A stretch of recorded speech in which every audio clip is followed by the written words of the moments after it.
The title of the presentation is Where Are We Now? In my experience so far in attempting to promote the ideas of the movement and the Venus Project, I find about 95% of the critics tend to ignore the current state of affairs. And in a detached manner, they simply criticize the abstracts of what our proposed resolutions are, without ever reflecting on the train of thought that was employed to reach those solutions. So in response to this, I decided to simply focus on the information which will, at a minimum, at least further compound the dire need to get away from our current social practices, while also showing the logic that the Venus Project employs to arrive at the conclusions and ideas that they do. We're not just making things up. Jacques Fresco didn't just creatively come up with ideas. He has a pivotal train of thought, and it has a near empirical basis. So first there's going to be an overview of the movement and the tenets of the Venus Project. And then part one, we're going to elaborate even more so on the nature of our world monetary system and its consequences. While in part two, we will take a larger step back and consider the human condition, its cultivation, and the effects of the social system at large. Now, before I begin, please note that it was recommended in the email sent out that people read the orientation guide or the activist video, because basically I'm going to move very quickly through a lot of this information on the assumption that a lot of you are already familiar with some of it. If you're not, don't be surprised if some things come as extremely foreign. This lecture is actually part of two lectures. The second lecture will be given sometime in the future to deal with the other section. As you'll see, I deal with the first part of the idea, which is the fact our social system is corrupt. And the second section is what the solutions are. We're not going to talk about solutions specifically right now. We're going to talk about the reasoning behind it. The term zeitgeist is defined as the intellectual, moral, cultural climate of an era. The term movement simply implies motion or change. Therefore, the Zeitgeist movement is thus an organization that urges change in the dominant intellectual, moral, and cultural climate of the time, specifically to values and practices which would better serve the well-being of the whole of humanity, regardless of race, religion, creed, or any other form of contrived social status. The Zeitgeist movement in function exists as a commutative representation of an organization called the Venus Project, which is essentially a conceptual and technological set of ideas which constitutes the lifelong work of industrial designer and social engineer Jacques Fresco. Mr. Fresco, along with his associate Roxanne Meadows, have been working for decades to establish the technical methods and educational imperatives which can transition society away from its current cycles of war, perpetual poverty, and pervasive corruption into an improved social design based on environmental alignment, practicality, peak efficiency, and most critically, a heightened standard of living, personal freedom, and well-being for not just one nation or class, but for the entire human family. The ultimate materialization of these ideas is in the form of a new social design, updated to present-day knowledge, and the design can be termed a resource-based economy. In the words of Mr. Fresco, we call for a straightforward redesign of our culture in which the age-old inadequacies of war, poverty, hunger, debt, and unnecessary human suffering are viewed as not only avoidable, but also as totally unacceptable. Anything less will simply results in a continuation of the same catalog of problems inherent in the present system. In summary, a resource-based economy utilizes resources rather than commerce. All goods and services are available without the use of currency, credit, barter, or any form of debt or servitude. The aim of this new social design is to free humanity from the repetitive, mundane, and arbitrary occupational roles which hold no true relevance to social development, and while also encouraging a new incentive system that is focused on self-fulfillment, education, social awareness, and creativity, as opposed to the contrived, shallow, self-interested, corruption-generating goals of wealth, property, and power, which are dominant today. The enabling foundation of this concept is the realization that through the intelligent management of the Earth's resources, along with the liberal application of modern technology and science, we have the ability to create a near global abundance on this planet and thus escape the detrimental consequences generated by the real and artificial scarcity and waste which is dominant today. This reality can provably create a high quality of life for the entire world population many, many times over. The Venus Project takes into account something which has been long lost in our modern financially driven world. the fundamental building blocks of society, and the basic understandings required to maintain a person's emotional, intellectual, and physical well-being. All social systems, regardless of political philosophy, religious beliefs, or social customs, ultimately depend upon natural resources as the initial step towards social functionality. Concurrently, society itself is a culture machine. In other words, it's a natural consequence for a culture to support the values integral to the dominant institutions of that society, regardless of the benefit of those values. In other words, the society reaps what it sows. If your society's foundation inherently supports self-interest, elitism, greed, and dishonesty, then no one should ever be surprised when certain members of society continuously fall into the extremity of murder, financial corruption, or indifferent selfish gain. In other words, society is not only a product of the sum of its members' values, paradoxically, it's also a generator of them for each new generation. It should be no wonder that government perpetuates nationalistic and patriotic values. If they didn't, people might not support the state agendas or their wars. It should be no wonder that the Catholic Church perpetuates the idea that humans are born into sin. Otherwise, people might not show up to be saved. And it should be no wonder every major city on this planet is cloaked with corporate advertising working to force materialism and inadequacy. Why? Because otherwise, some people might just be happy with what they have and not contribute to the profit and perpetuation of a corporation or an economy.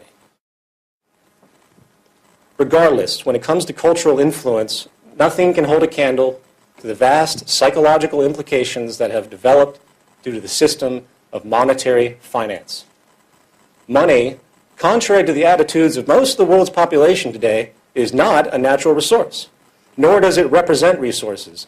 In fact, by our standards of logic, money is only functionally relevant in society when natural resources and the mechanisms of creation are scarce. And thus, a system has emerged where people are given value for their skills in exchange for their servitude, which can thus be used as a medium of exchange for those supposed scarce resources. Sadly, the culture is now fully indoctrinated into this frame of reference.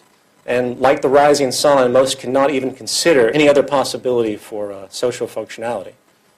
In fact, some have even redefined the relevance of money itself by being conditioned to think that money represents choice, that money somehow has something to do with democracy, and the greatest illusion that the monetary structure is a tool of liberty.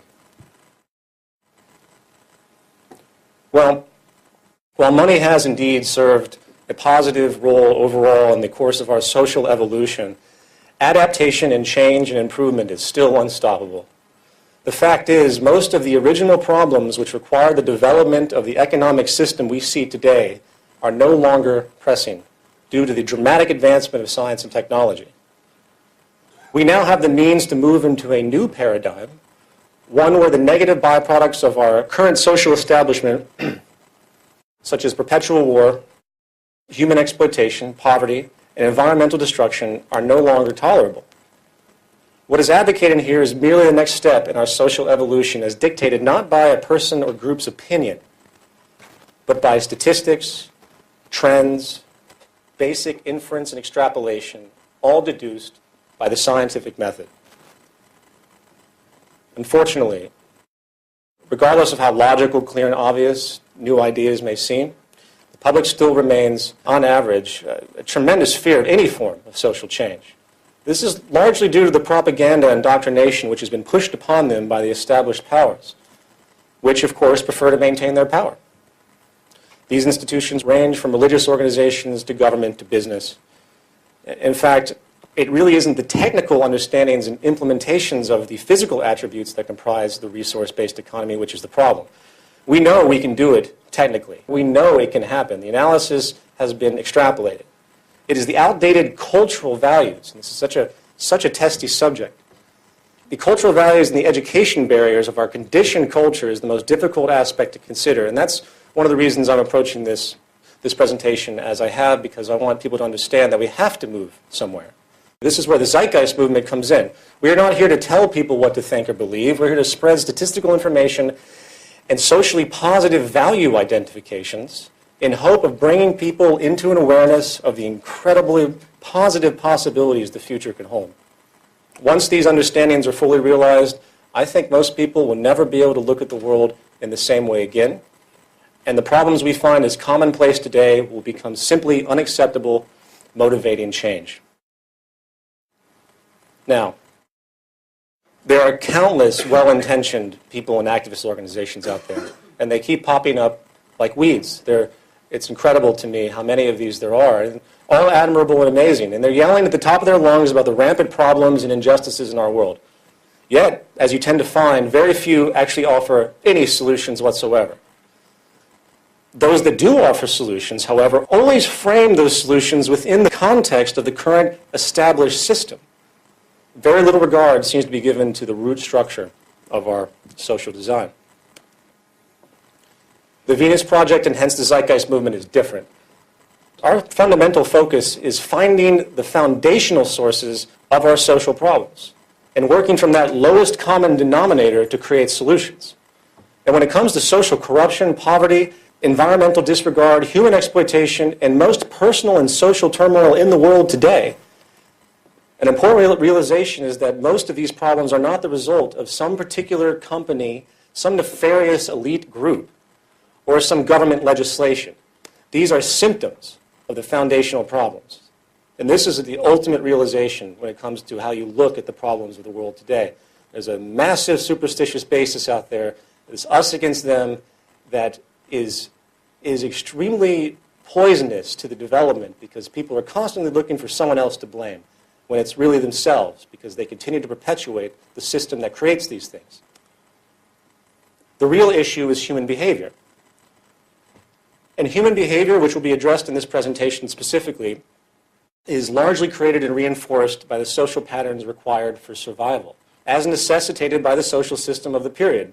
We are products of our society, and the fact of the matter is, it is the very foundation of our socioeconomic system and environmental condition which has created the sick culture you see around you.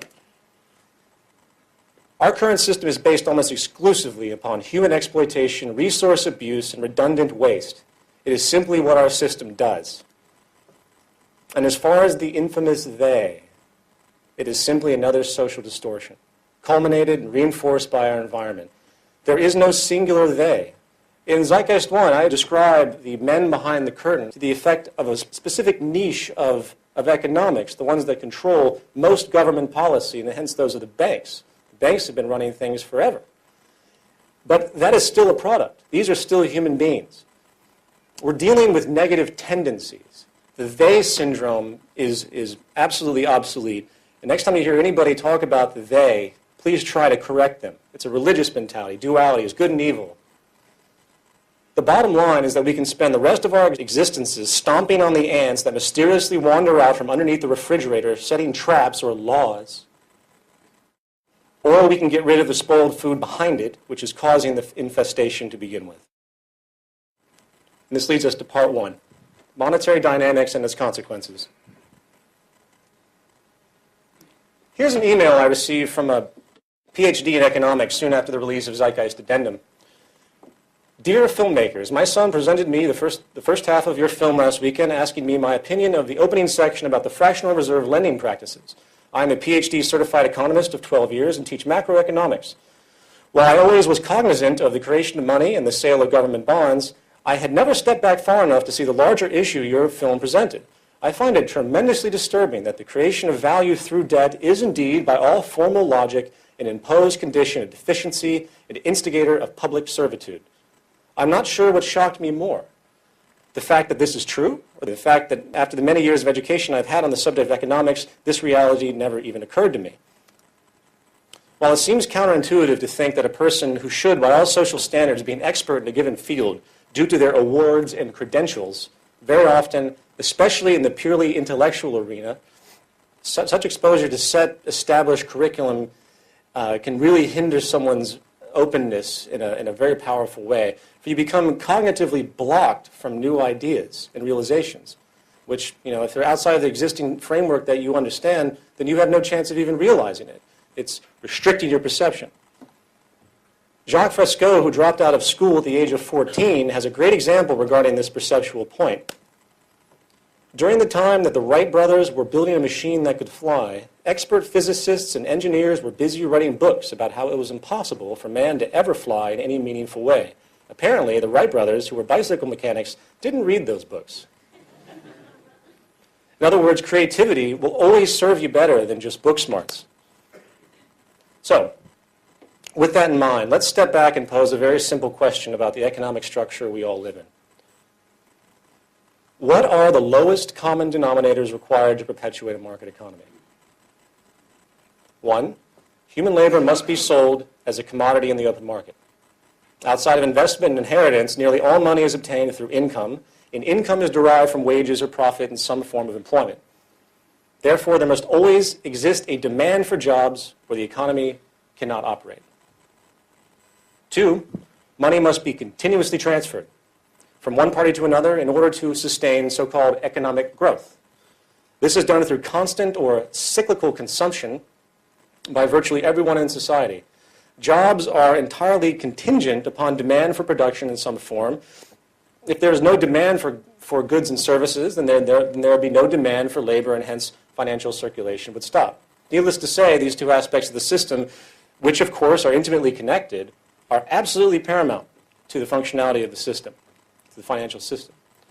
If either one of them were substantially hindered, the integrity of the economy would be seriously compromised or possibly be made entirely obsolete. So given this reality, let's now hypothetically consider some variables which could put these mechanisms in jeopardy. In the first point, labor sold as a commodity in exchange for money. What if human labor market became unnecessary in the production of goods and services? More specifically, what if automation technology and artificial intelligence became advanced enough to allow for the replacement of perhaps 40%, 50%, 60% of the human labor force? At what point would such displacement, thus unemployment, be considered too much for the system's integrity and put it into question? As far as the second point, the need for cyclical consumption, what if conditions arose where the circulation of money was severely stifled? In other words, what if people simply did not need to continually buy things? What if, hypothetically, it was discovered that through optimized techniques in resource management, design, and production, the most commonly purchased goods could either be made obsolete by larger order renovations, or could have such extreme product efficiency, longevity, and near maintenance-free durability that most items could last a lifetime without replacement or major repair. Of course, this exact idea couldn't be applied to perishable items such as food, but following the same train of thought, what if the cultivation and production of food was in such ease and abundance, through technology obviously, that the supply and demand equation made the value of such items utterly negligible?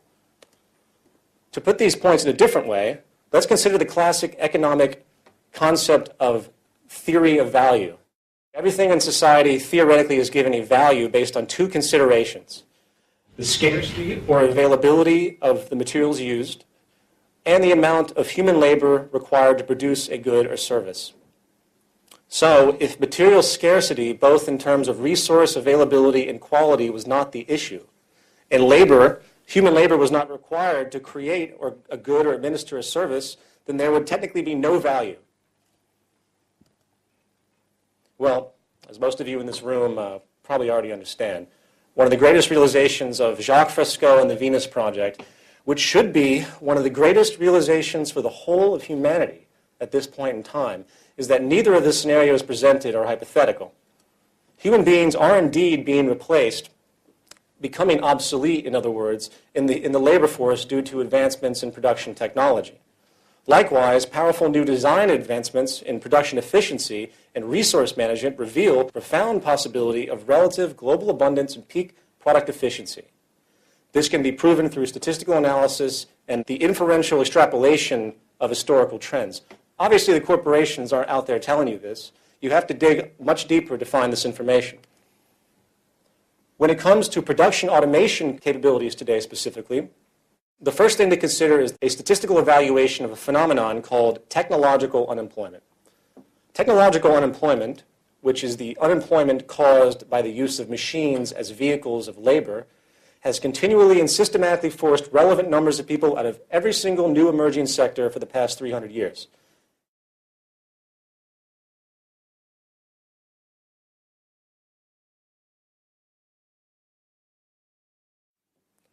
Our current employment market is basically broken into three sectors: agriculture, including mining and fishing, manufacturing, tangible goods, and service, intangible goods. As a near universal social progression, all societies tend to follow the same developmental path, which takes them from a reliance on agriculture and extraction towards the development of manufacturing, such as automobiles, textiles, shipbuilding, steel, and finally towards a more service-based system. Naturally, the only reason some countries are farther behind in this process than others has to do with the affordability of the technology required to make it move to the next level. It's irrespective of social system or political disposition. It is a scientific progression. So let's consider this phenomenon using the United States as a proxy. Coming from the States, that's a lot of where my data comes from, but please note that this can be applied to any economy. In 1860, 60% of Americans worked in the agricultural sector. However, today, due to advancements in machinery and automation, less than 1%.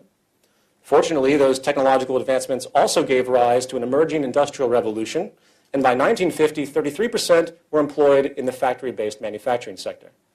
As of now, due to continual advancements in machine automation, it is less than 8%.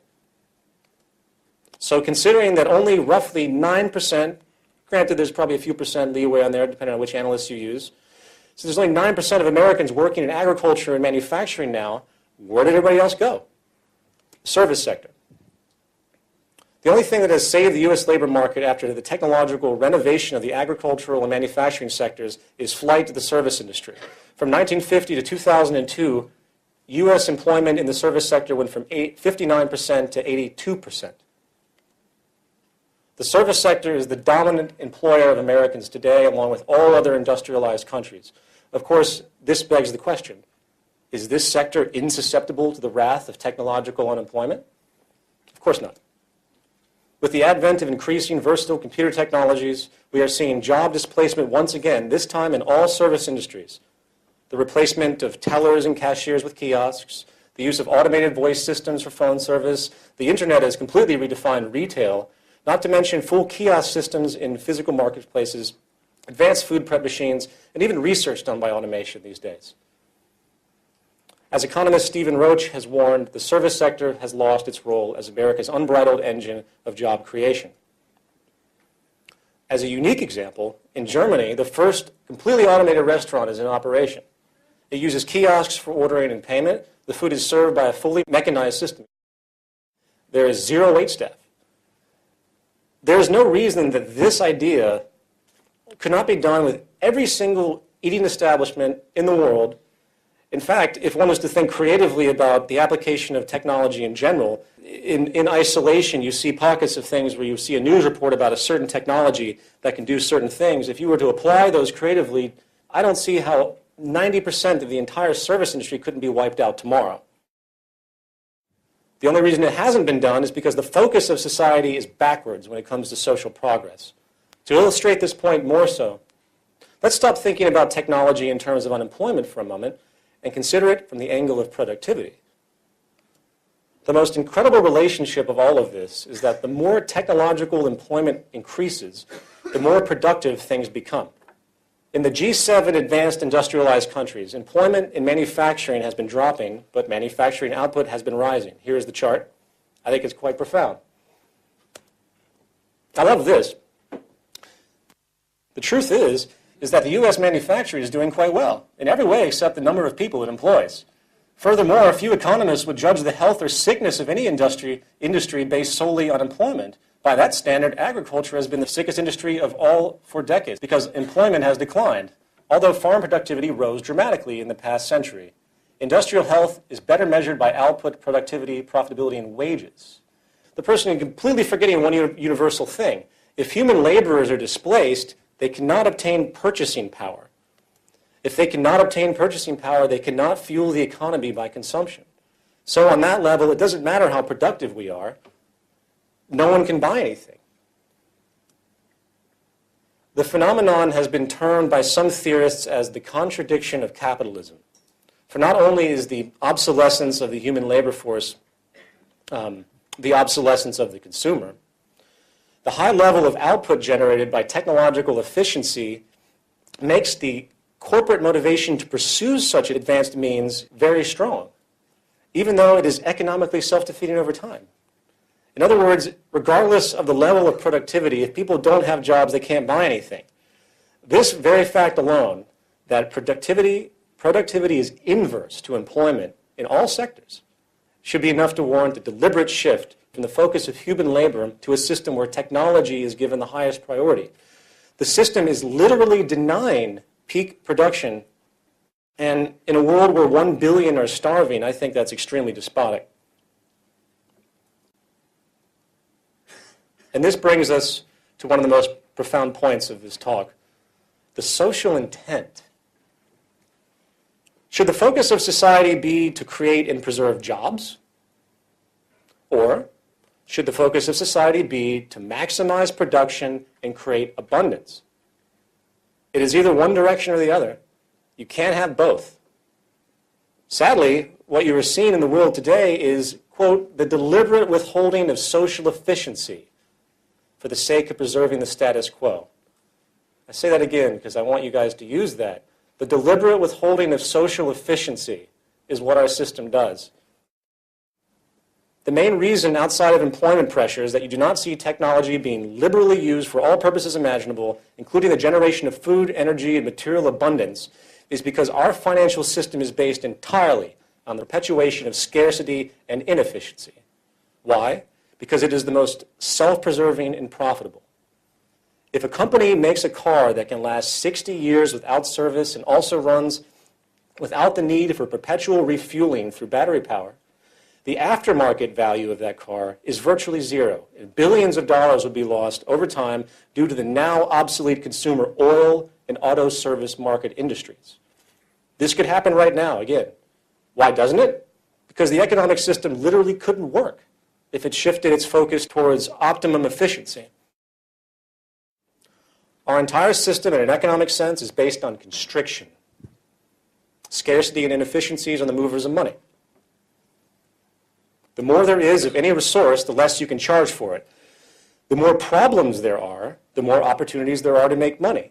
This reality is a social disease.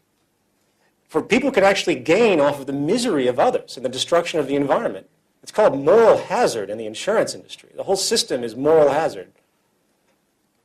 Efficiency, abundance, and sustainability are enemies of our economic structure, for they are inverse to the mechanics required to perpetuate consumption. This is profoundly critical to understand. For once you put this together, you begin to see that the 1 billion people currently starving on this planet, the endless slums of the poor, and all the horrors in the culture due to poverty and depravity are not natural phenomena due to some natural human order or lack of earthly resources. They are products of the creation, perpetuation, and preservation of artificial scarcity and inefficiency.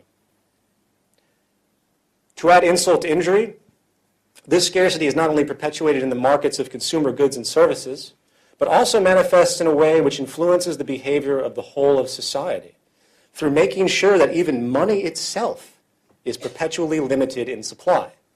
As denoted in Zeitgeist Addendum, the central banks of the world almost all create money out of debt through loans. These loans are produced with interest, yet only the principal is created in the money supply, creating a perpetual deficit in supply. The debts generated by these loans, in turn, serve as virtual prison cells for the average citizen, keeping them willing to work off their debt, putting them in a perpetual state of obligation. There's a word for that. It's called slavery, debt slavery. The money isn't real. The interest sure isn't real. The debt is not real. The whole thing is an illusion. The whole world today is now stuck in the illusion that there isn't enough money to do this or that. 98% of the countries in the world are actually in debt to other countries and banks. As of 2009, it's been confirmed that the world is in a state of recession which basically means massive monetary contraction. In other words, the whole world is somehow short on cash. Am I the only one that finds this absolutely unbelievable? The stupidity is not only unbelievable, it's deadly. The market and financial systems as we know it is diametrically opposed to development of peak efficiency in order to perpetuate profit in the established order. What is peak efficiency? The highest form of technical efficiency known at a time. Not the highest form of efficiency that is affordable, but the highest form of efficiency that is actually possible. The question has never been, do we have the money? The question has always been, do we have the resources and technical understandings to make it happen? That is all that has ever mattered. Now, given all of this, it's easy to see how the public today finds it difficult to assume that technology can provide abundance and peak efficiency. For there is very little in their day-to-day life that clearly illustrates this point. Everything around them reinforces the idea that scarcity in the world today is a natural problem. Why? Because the pursuit of profit by industry always inherently limits the quality of design for the sake of monetary preservation. If a company wants to be competitive in the marketplace, they must find a balance between quality and cost, invariably denying quality. It is impossible for a company to produce a product with peak efficiency by the very nature of the game. It would be too expensive to afford. This is one reason why there is so much unhealthy food and trash goods in our system. When you consider the majority of people in society today are lower middle class and below, you realize that the corporations must reduce their production costs to meet the terms of the affordability of the dominant demographic of the culture. I live in Brooklyn, New York, in an area that's very, very poor. Within a 6-block radius of my apartment, there are 5 of these 99-cent stores. These are stores which sell products from the cheapest possible materials and lowest possible efficiency that could ever be manufactured. It's junk, stuff that should have never been created to begin with. Why is it there? Because the people can't afford anything else. Why can't they afford anything else? Because the market system also creates and perpetuates social stratification, and the poor must exist in order for the rich to exist. Therefore, the level of product efficiency today is artificially directly proportional to purchasing power, to the purchasing power of the demographic. Therefore, generally speaking, one's perception of quality is often only as good as their socioeconomic status. The quality of goods are stratified, just as the social classes are. The result is outrageous amounts of resource waste. You know, in a world that claims to be growing more and more concerned about environmental issues, resource supplies, man-made atmospheric changes and pollution, I find it fascinating that no one is talking about the most consistent destroyer of ecology and the most continuous waster of natural resources there is, the pursuit of profit. Capitalism is based on the free pursuit of profit by whatever means necessary. I was in a cab coming here, and the cab driver made a great comment. You know, he was describing something along the lines of business he was conducting. He's like, yeah, there's no friends in business. And he's absolutely right. I'm going to be using that one too. Capitalism is based entirely on the free pursuit of profit by whatever means necessary. It is a gaming strategy and nothing more. The irresponsibility it enables by its central philosophy of self-interest is profound. And while there are many angles to this, let's stay with the point at hand, the deliberate production of inferior products. Think about it. It is as environmentally illogical as can be. There is no reason to ever create a product that is deliberately low in efficiency. This simply means faster breakdown, faster obsolescence, more duplicate production, and many times more waste and pollution than would be required if the goal was to simply optimize products based on the most current technological awarenesses of the day. And this leads us to the final topic of this section, market mythology.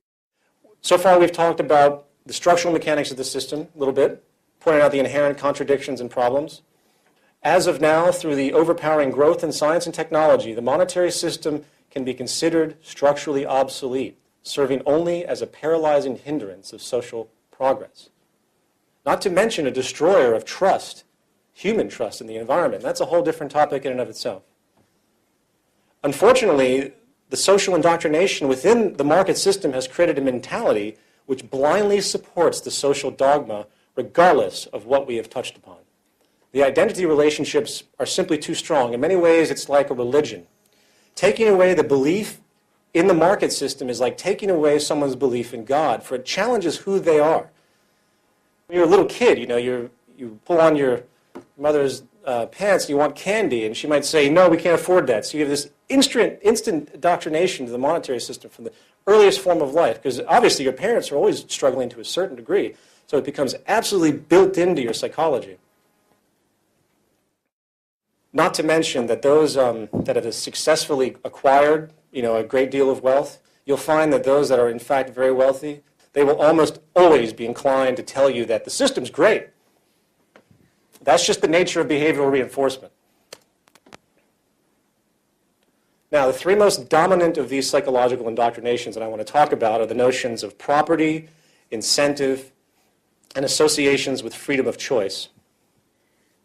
Starting with property. The capitalist economy is founded on the very idea of exchanging property in the markets. Even your labor is a form of property in a sense.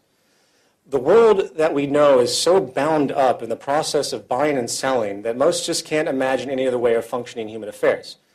Property is often associated with so-called rights as well. We use a legal system to protect our property, and if anyone interferes with what is mine, their freedom can possibly be taken away. In fact, there is even an entire industry which is there to tell you what the best property there is to own. It's called advertising, of course. Yet, with all of this obsession over property, very few ask the question, why do we have property to begin with? The answer is simple. It's scarcity. Property is an outgrowth of scarcity. The farther we go back in time, the more difficult and time-consuming it was for people to create tools or extract a resource. They, in turn, protected it because it had immense value relative to the labor entailed along with the possible scarcity associated. People claim ownership because it is a legal form of protection. Property is not an American or free enterprise or capitalist idea. It is an ancient mental perspective necessitated from generations of scarcity. If there isn't scarcity, the rationale for property becomes an irrelevant issue. Now let's move on to the idea of incentive. As the theory goes, the need for a profit provides a person or organization with a motivation to work on new ideas and products that would sell in the marketplace. In other words, the assumption is that if technology replaced humans in the workforce and abundance could be created, then people would just have no motivation to do anything socially relevant. No monetary incentive, no progress is the idea. There are two glaring issues with this assumption. The first is that it is entirely based on projected values.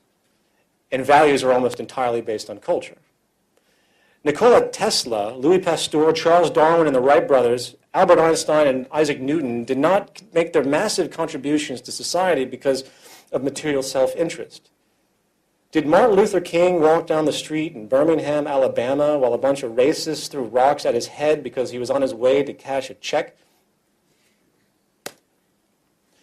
If the incentive motivation theory held true, then you would see no volunteerism in the world today. Amazingly, in a 1992 U.S. Gallup poll, it was found that more than 50% of American adults volunteered time with no pay for social causes at an average of 4.2 hours a week for a total of 20.5 billion hours a year. This is pretty amazing, especially with the lack of social capital in a place like the United States, which is the most powerful free market country there is. The ideology is the most ingrained, so I find that to be pretty incredible. The sickness of self-interest generated by the monetary system, even with this sickness, humans still strive to help each other and give to society without reward. What's even more amazing is that the poor and the middle class are more likely to volunteer than the wealthy. And think about that, these are the people that have the least amount of money. So it makes you understand the cultural and psychological nuances that are created. The more money you get, the more diseased you might possibly become. It's a fascinating phenomenon. The second thing to consider is that while it is true that useful inventions and methods do come from the motivation for personal gain, the intent behind those creations has nothing to do with human or social concern. For the incentive goal is not to improve humanity, but to make money. There is a massive disconnect. And as we have denoted thoroughly, the very means by which money is obtained in our system is counter to social progress fundamentally, for it is based on the deliberate withholding of efficiency. And by the way, I haven't even addressed the traditional corruption that we see occurring on a daily basis, based and derived from this incentive for income, which spreads like a malignant cancer of indifferent self-interest, from product dishonesty, murder, fraud, theft, slave labor, outsourcing, price fixing, monopolistic collusion, redundant waste, environmental exploitation, illegal taxation, institutional theft, societal indifference, imposed psychological distortions, or advertising, and of course, the sickest monetary incentive ever created, war. That is the reality of the monetary incentive. And the final myth for now, the freedom of choice. The free market is very persuasive for most people because it appears that the possibilities are endless and that they, the individual, have limitless choices. People witness the vast stratification of goods and services portrayed by the media and advertising and think that since the options just exist in abstraction, it has some form of relevance to the freedom of the individual. They can walk into a store and choose between 25 kinds of detergent and 75 kinds of sugar-coated cereal, yet they turn a blind eye with the fact that their lives are managed by, on average, 2 political parties. They pay no attention to the reality that 40% of the world's wealth is owned by 1% of the population, and thus 99% of the world's people will never obtain the luxuries afforded by the 1%.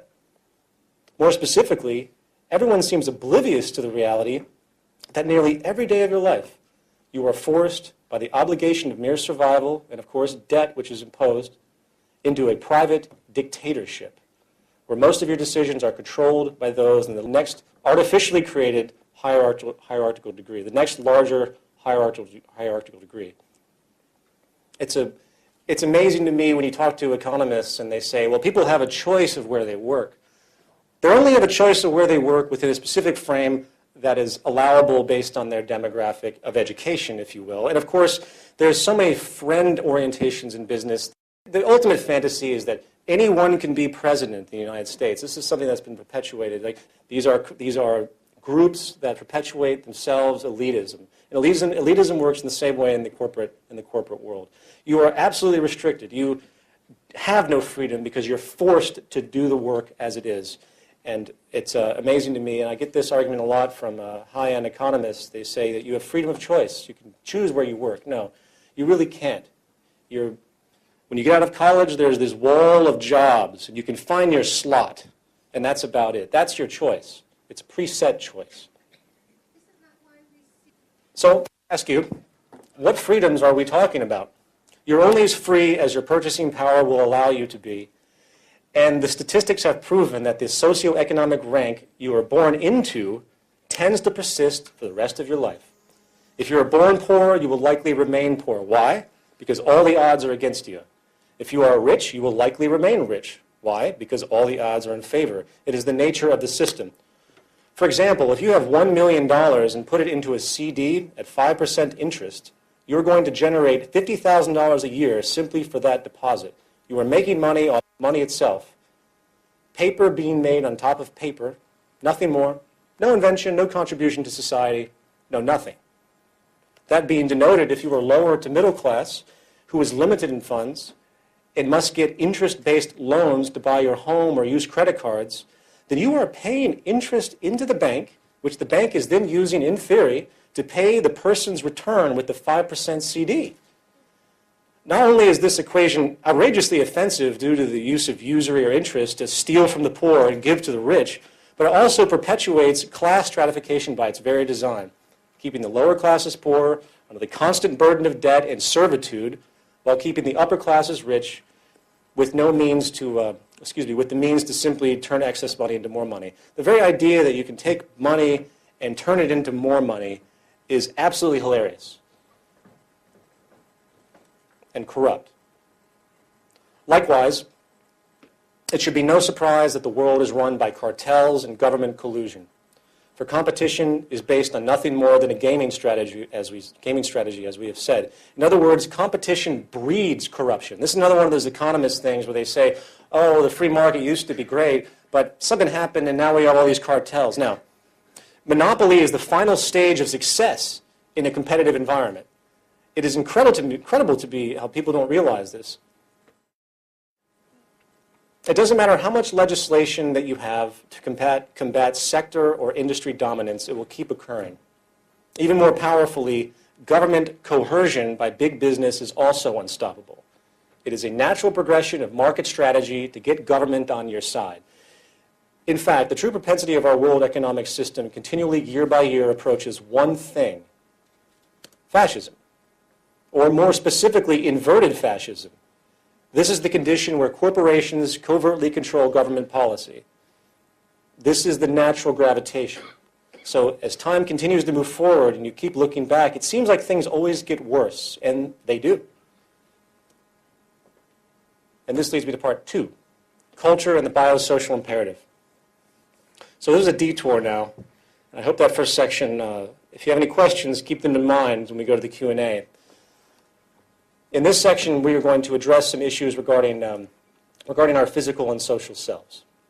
This is very, very relevant to me, and I think very relevant to the whole argument. And unfortunately, again, most never think about this subject at all. In order for us to consider routes of social change, we must also have a clear understanding of conditioning, our biology, and our relationship to the environment. As denoted before, when it comes to the pursuits of social change, the most profound hurdle is overcoming the traditional ideology, identifications, and dogmas which have been set in stone as final by the established culture. Of these ideas, a consistent one that comes up has to do with the conclusion that the human being is of a rigid, fixed nature, whereas certain behaviors are simply immutable. Therefore, as the logic goes, social structures are locked into a set pattern, which cannot be overcome due to the very nature of the species. In order to address this claim, we need to first consider the ramifications of culture itself.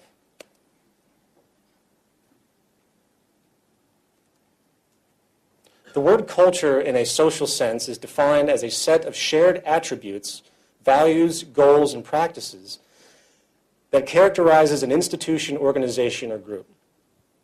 The most obvious, yet often overlooked example of the mechanics of culture is the fact that we are provably shaped by the sort of society we live in. The language you use, the gaming strategies you execute for survival, the perception of beauty you lust for, the familial patterns and traditions you perpetuate, and the deeply held theology, myths, and urban legends that define your broadest view are all examples of the qualities you might absorb arbitrarily from the culture you have been born into. In fact, if you dig deeper, you find that there is really nothing that we cognitively think and believe which isn't first presented to us in some environmental form. An insulted man who pulls out a gun and shoots somebody had to learn at some point in his life what a gun was, how to pull the trigger, along with what he was to find insulting to begin with. Every word that I am saying has been learned one way or another. Every concept relayed is a collective accumulation of experience. A Chinese baby taken at birth and raised in a British family in England will develop the language, dialect, mannerisms, traditions, and accent of the British culture. Needless to say, it is obvious the profound effect the environment has on behavior. But that's only part of the equation, for we are obviously biologically defined as well. It doesn't matter how much time I try to condition a cat to learn to speak English, it simply can't. Simply due to the limitations of its evolutionarily derived biological state. Those limitations are basically defined by genes. Genes are a fairly recent discovery, and there has been a great deal of speculation as to the spectrum that genes hold. The spectrum of relevance that genes hold. The most contentious is in the realm of behavioral biology. This is a field dedicated to understanding how genetics influences behavior. The idea that genetics are the possible source of various behaviors became popular in about the 19th century.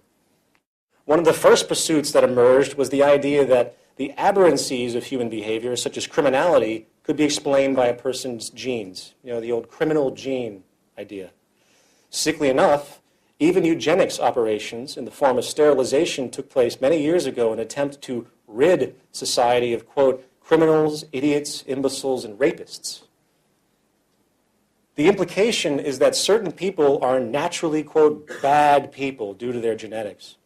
You see this rhetoric everywhere. Someone might say, he has bad blood, or she's just an evil person. As an aside, I find it fascinating that this simplistic social fallback to explain a person's behavior is in full accord with the primitive superstitious duality postulated by nearly all established religions, good and evil. The gene in this case has replaced the satanic demon that once possessed a person, and thus the person has no control over their evil actions. In other words, they are slaves to their genes. Well, as research has progressed, it has been found that genes do nothing of the sort. Genes are stretches of DNA that produce proteins, which of course are vital to the operation of the brain, the nervous system, and the whole body. However, they are not autonomous initiators of commands. They do not cause behaviors in any real sense of the idea. In the words of Professor of Biology and Neurology at Stanford University, and a well-known anthropologist as well, Dr. Robert Sapolsky, genes are rarely about inevitability, especially when it comes to humans, the brain, and behavior. They're about vulnerability, propensities, and tendencies.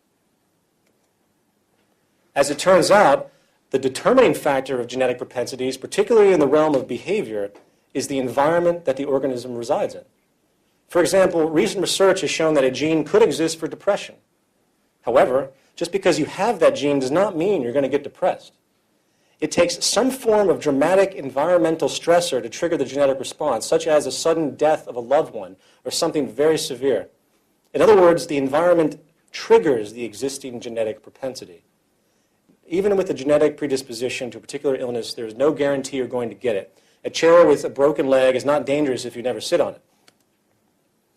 As a variation of this, it is interesting to know how the environment even affects broad physiological attributes, a realm traditionally left for the genetic side of the nature and nurture debate.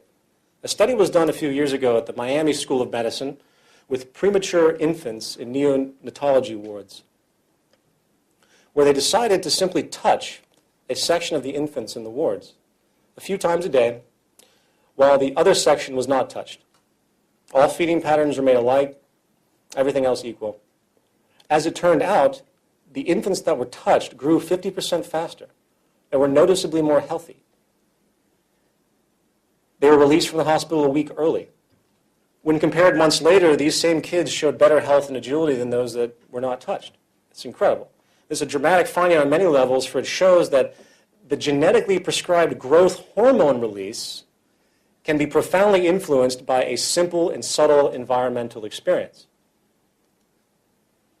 Furthermore, the environment can not only trigger genetic propensities or influence their extent, it can override them to a certain degree.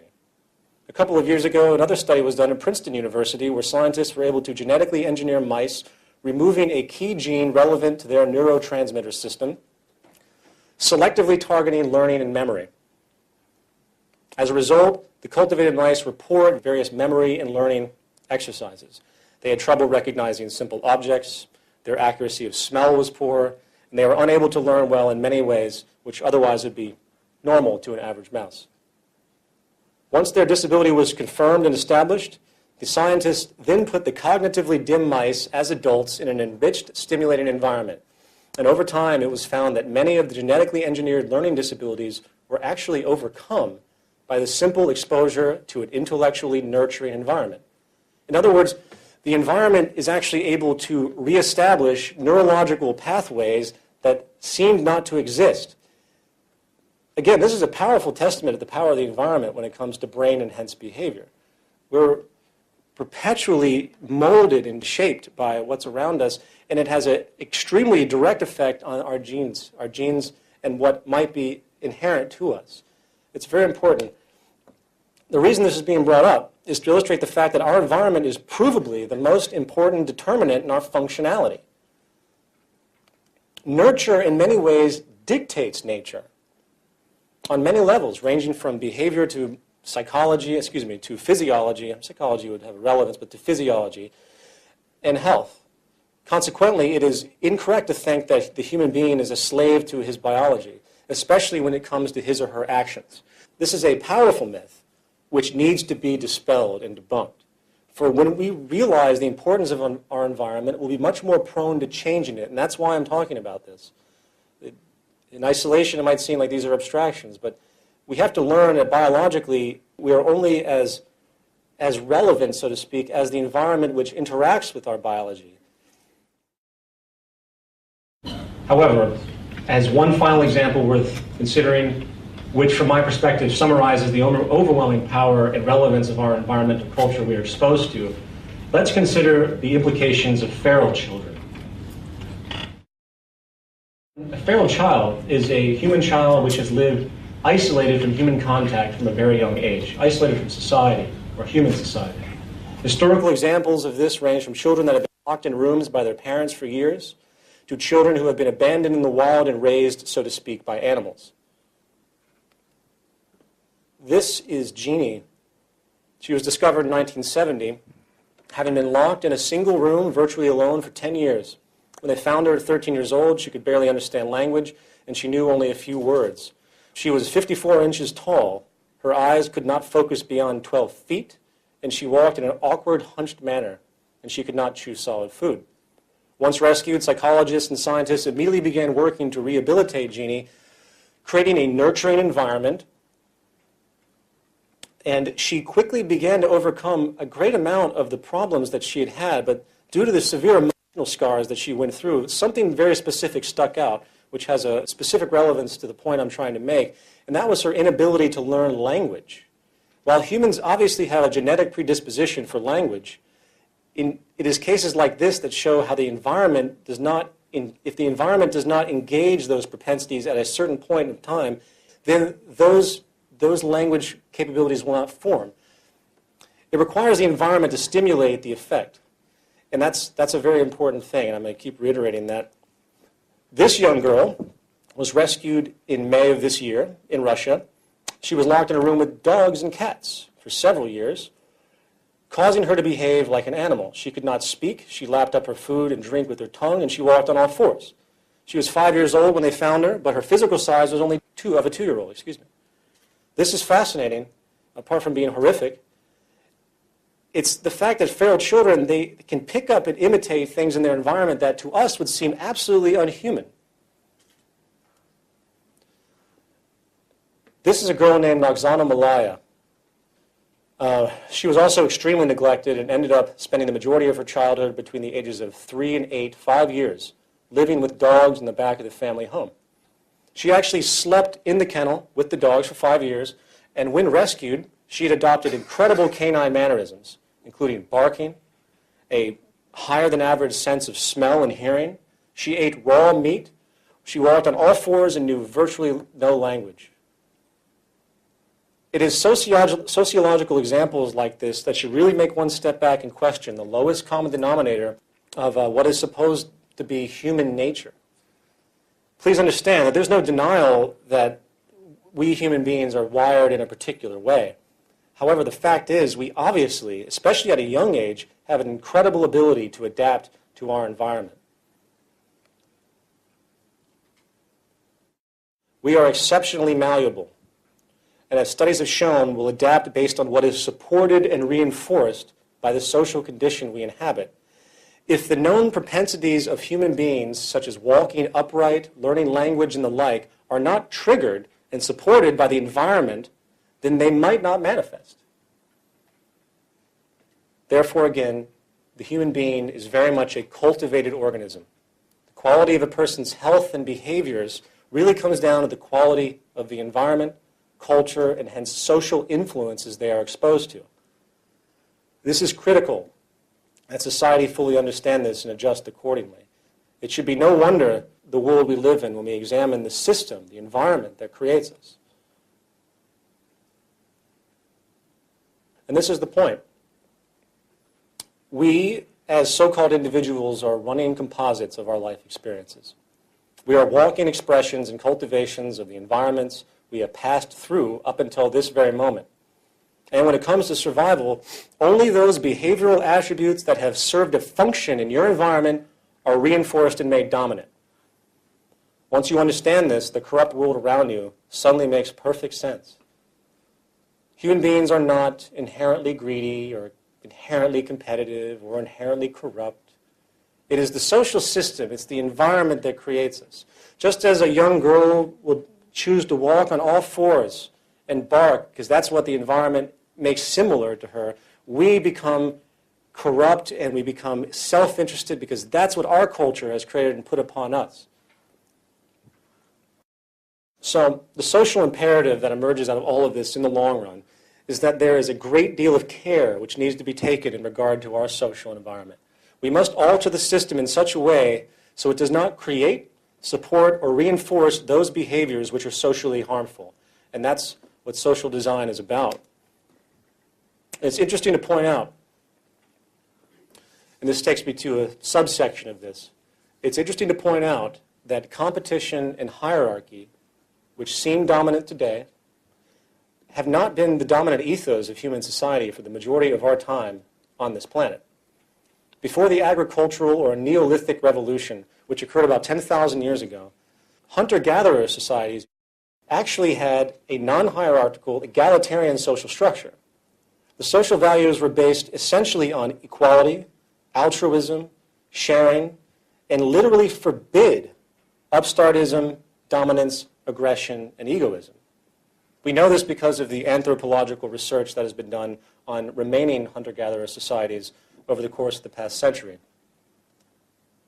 I find this fascinating, that for the bulk of our existences, as the human species, 99% of our societies have been virtually non-hierarchical, non-materialistic, and have had the wisdom to appreciate a minimalist affluence, as opposed to the dominance-driven, excessive, and unsatisfied culture we see today. Regardless, this historical reality puts into question the notion that social hierarchy is a natural human tendency. What it is a social condition that has been created. In the view of Robert Sapolsky, hunter-gatherers have thousands of wild sources of food to subsist on. Agriculture changed all of that, generating an overwhelming reliance on a few dozen food sources.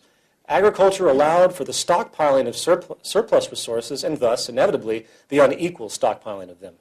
Stratification of society and the invention of classes. Thus, it has also allowed for the invention of poverty. The core basis of social hierarchy is real or perceived scarcity.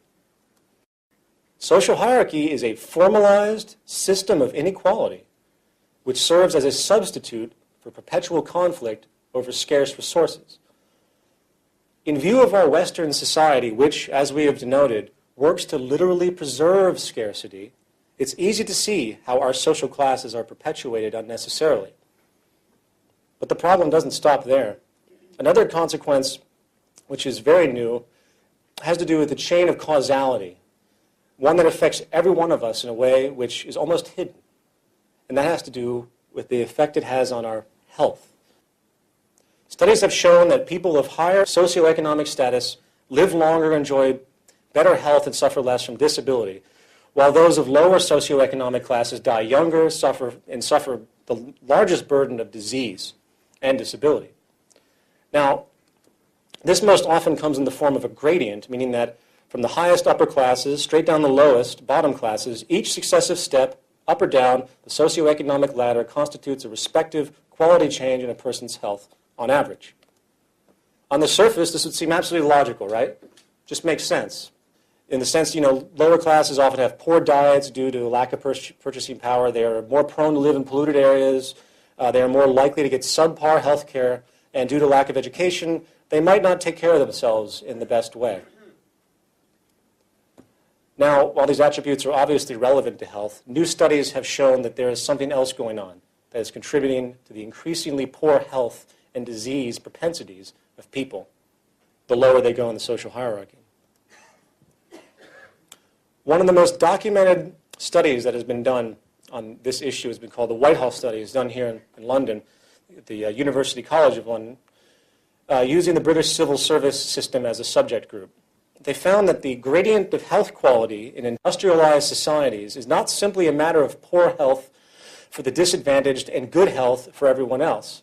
Something else was happening. Remember, this is the UK where healthcare is socialized, and theoretically you have equal healthcare. They also found that there was a social distribution of disease, meaning that as you went from the top of the socioeconomic status to the bottom, the types of diseases people would get would change on average, but they'd be linked. For example, the lowest rungs of the hierarchy had a fourfold increase of heart disease-based mortality compared to the highest rungs. I think, if I remember correctly, the highest rungs were things like melanoma, you know, people sitting on their yachts, which I thought that was quite amusing. Regardless, this is the pattern, and to a certain degree, it's irrespective of healthcare. Keep this in mind. Disease is being generated irrespective of socialized healthcare. Even in a country with universal healthcare, the worse a person's financial status, the lower they are in the social hierarchy, the worse their health appears to be getting. Why is this? As it turns out, psychological stress generated from social inequality. Not the byproducts of inequalities such as poor nutrition, healthcare resources, or education for a person's health, but inequality itself, psychological subordination. Concurrent research done by Richard Wilkinson at the University of Nottingham found that more income inequality there is in a society, the worse the gradient of health and mortality rates. This is irrespective of absolute income, and again, it has nothing to do with healthcare and nutrition. Evidently, the more income inequality that exists in a society, or in other words, the more stratified a society is, the more money that's divided between the culture, the more health problems that occur in the upper and lower classes together. It isn't about money in and of itself. It's about the psychological ramification, the psychological stress or psychosocial stress generated by the social hierarchy itself. Not to mention, as an aside, it is also well documented that the more income inequality that exists, the more crime, assault, robbery, murder are probable. Not the more poverty and deprivation that causes this, the more inequality. Does everyone understand that? That's a very interesting point. This is easy to exemplify, for the United States, which has the largest income gap on the planet, also has the largest crime rate in the world, the largest prison population in the world, and amusingly, we're also the most aggressive and armed nation in the world. Go figure. The bottom line is that when it comes to the comparison of hierarchy to egalitarianism, in other words, people being equal or people being stratified, egalitarianism or equality, when it comes to psychologically stress-driven health, trumps stratification for the whole of society from crime to disease rates. So, in conclusion to this section, I hope I've made this relatively clear because it's a really important point when you think about it. Not only are social classes modern inventions of human society, social classes are scientifically proven to be detrimental to the health of everybody by the very construct of its creation. I think, in conclusion of this formal presentation, that is one of the most incredibly compelling motivations to seek alternatives. The very fabric of the larger order of society is intrinsically and provably unhealthy. And coupled with everything else that we've talked about, I think that adds a tremendous weight to moving forward into something new.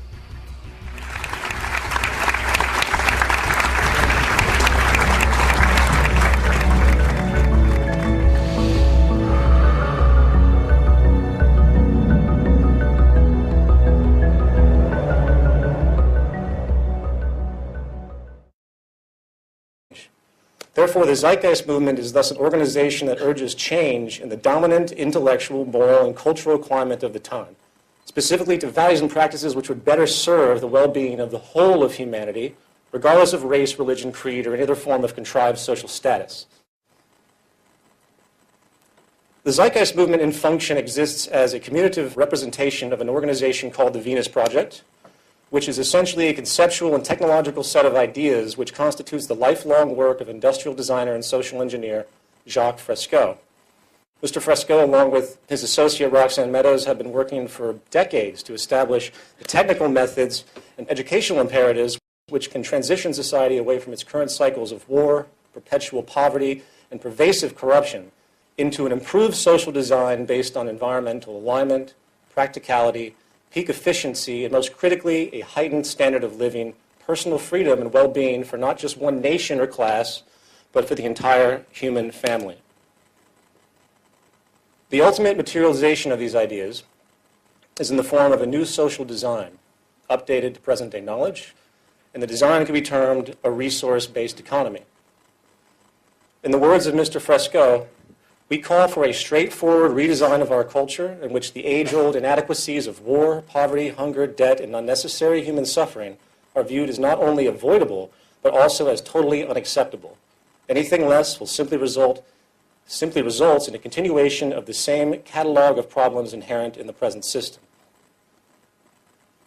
In summary, a resource-based economy utilizes resources rather than commerce. All goods and services are available without the use of currency, credit, barter, or any form of debt or servitude. The aim of this new social design is to free humanity from the repetitive, mundane, and arbitrary occupational roles which hold no true relevance to social development, and while also it should be no wonder that government perpetuates nationalistic and patriotic values. If they didn't, people might not support the state agendas or their wars. It should be no wonder that the Catholic Church perpetuates the idea that humans are born into sin. Otherwise, people might not show up to be saved. And it should be no wonder every major city on this planet is cloaked with corporate advertising working to force materialism and inadequacy. Why? Because otherwise, some people might just be happy with what they have and not contribute to the profit and perpetuation of a corporation or an economy. Regardless, when it comes to cultural influence, nothing can hold a candle to the vast psychological implications that have developed due to the system of monetary finance. Money, contrary to the attitudes of most of the world's population today, is not a natural resource, nor does it represent resources. In fact, by all standards of logic, money is only functionally relevant in society when natural resources and the mechanisms of creation are scarce. And thus, a system has emerged where people are given value for their skills in exchange for their servitude, which can thus be used as a medium of exchange for those supposed scarce resources. Sadly, the culture is now fully indoctrinated into this frame of reference. And like the rising sun, most cannot even consider any other possibility for social functionality. In fact, some have even redefined the relevance of money itself by being conditioned to think that money represents choice, that money somehow has something to do with democracy, and the greatest illusion, that the monetary structure is a tool of liberty. Well, while money has indeed served a positive role overall in the course of our social evolution, adaptation.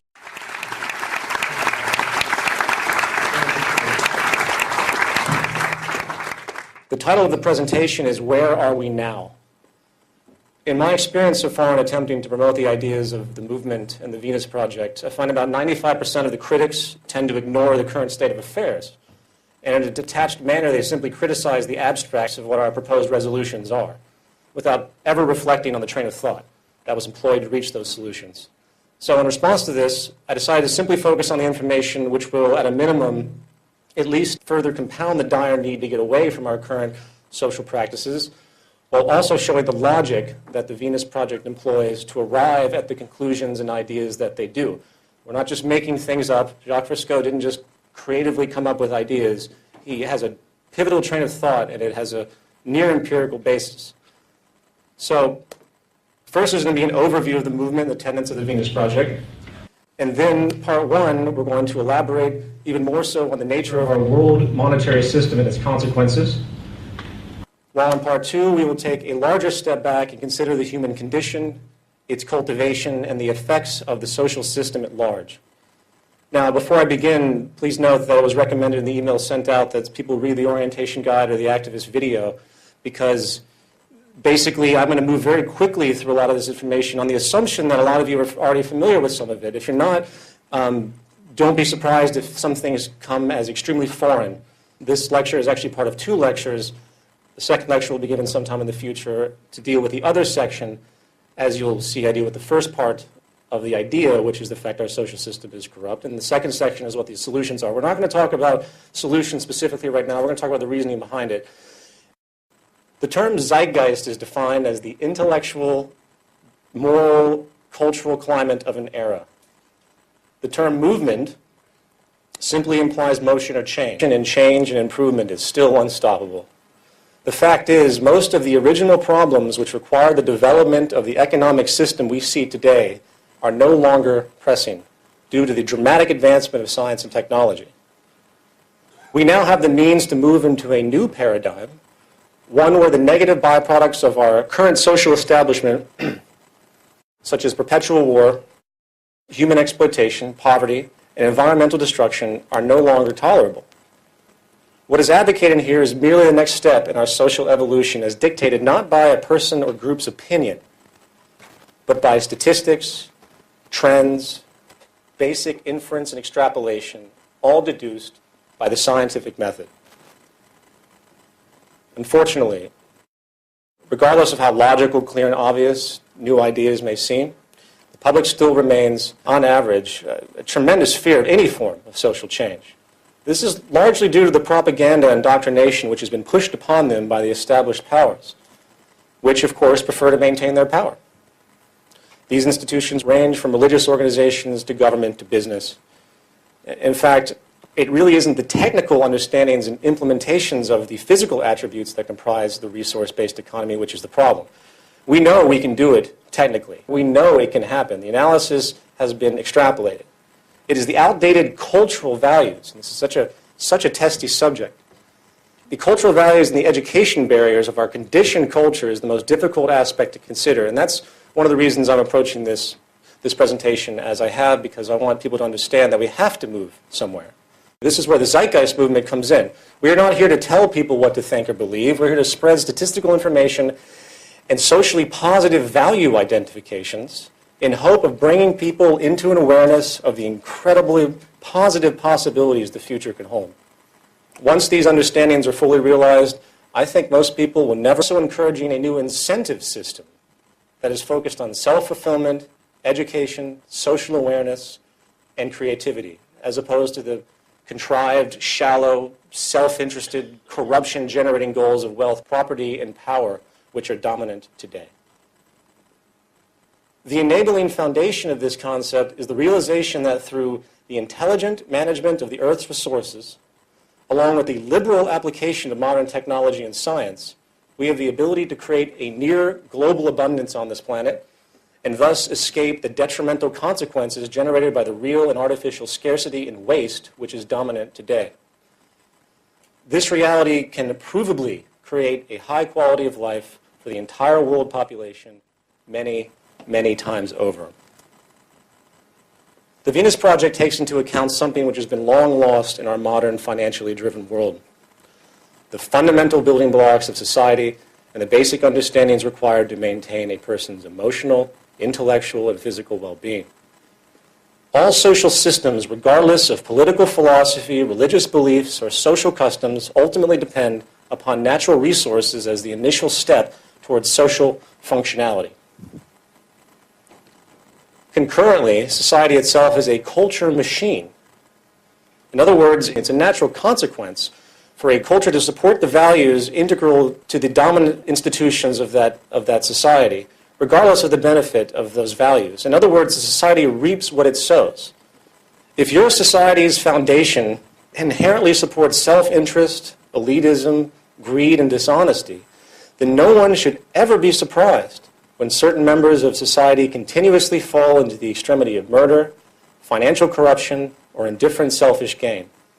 In other words, society is not only a product of the sum of its members' values, paradoxically, it's also a generator of them for each new generation.